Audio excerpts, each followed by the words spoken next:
Halo kawan-kawan, balik lagi di channel Lutartra, masih dengan budidaya ikan nila dengan sistem ras di kolam terpal ukuran diameter 3 meter. Eh, Masuk hari ini setelah pemberian garam semalam, kondisi air sudah sangat jernih, ikan juga sudah sangat sehat, dan hari ini tidak ada lagi ditemukan ikan yang mati.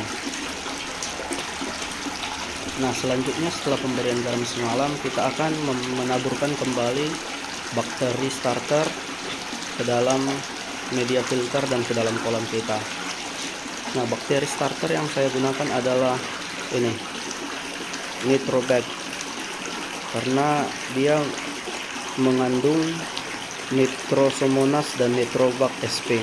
Nah, yang mana Nitrosomonas ini berguna untuk mengurai amoniak menjadi nitrit, dan setelah itu nanti nitritnya akan dirubah menjadi nitrat oleh nitrit bakter sp. Nah, setelah menjadi nitrat itu sudah lumayan aman ya buat ikan. Jadi kadar amoniak di dalam kolam dapat terjaga. Nah, bagaimana proses pengaplikasiannya? Ini akan saya lakukan pengaplikasiannya. Pengaplikasiannya cukup gampang ya, kita tinggal mengambil sebubuk bakterinya, terus kita campur ke dalam air, lalu diaduk secara merata sampai merata ya, sampai tidak ada lagi yang menggumpal.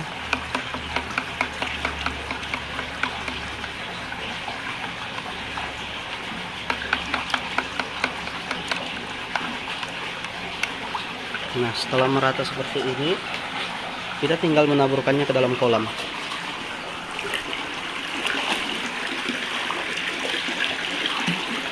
Nah, selain kita taburkan dalam kolam, kita juga taburkan ke dalam tong chamber biologis kita ya, agar bakterinya langsung dapat hinggap di rumah bakteri dan dapat bertumbuh di sana.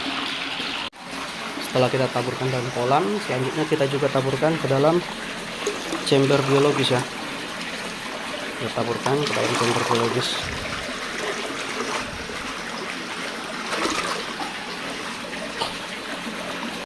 Setelah ditaburkan, jangan lupa media atau tong chamber biologisnya kita tutup, karena bakteri ini kan bersifat anaerob, jadi dia tidak boleh terkena cahaya ya, supaya dia dapat bertumbuh dengan baik.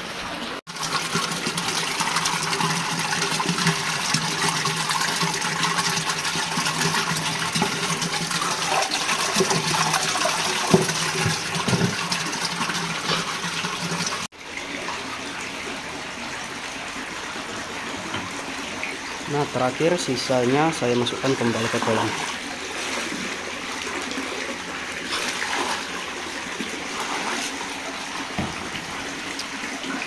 Untuk dosis pemakaiannya sendiri itu dikatakan per 1 hektar luas tambak dengan kedalaman 1 meter itu ditaburkan 1 gram secara merata. Tapi ini di kolam terpal ukuran D3 ini saya taburkan ini, saya beli yang kemasan 5 gram, tapi sini saya taburkan semua ya, karena pada dasarnya jumlah bakteri yang dibutuhkan itu nanti akan seimbang dengan jumlah makanan yang diberikan kepada ikan ya. Maksudnya jumlah amoniaknya yang akan diurai oleh bakteri itu nanti akan seimbang dengan jumlah bakteri yang ada di chamber bakteri nanti. Jadi kalaupun kita taruh bakterinya banyak, dia kan sifatnya akan tumbuh, akan berkembang biak bakterinya sampai di satu titik setara dengan jumlah amoniak yang dihasilkan oleh kolam kita. Jadi kalau kita makin banyak pun, sebanyak-banyaknya pun bakterinya yang kita taburkan, dia akan tetap jumlahnya itu, perkembangannya itu akan tetap sampai di satu titik dia sama dengan jumlah kotoran atau amoniak yang dihasilkan oleh kolam kita. Jadi kita taburkan banyak pun dia nanti tetap sama saja, tidak akan berpengaruh ke kolam. Nah, selain jumlah amoniak yang dihasilkan kolam, juga itu nanti akan berpengaruh kepada jumlah rumah bakteri, tempat tinggal bakteri tersebut.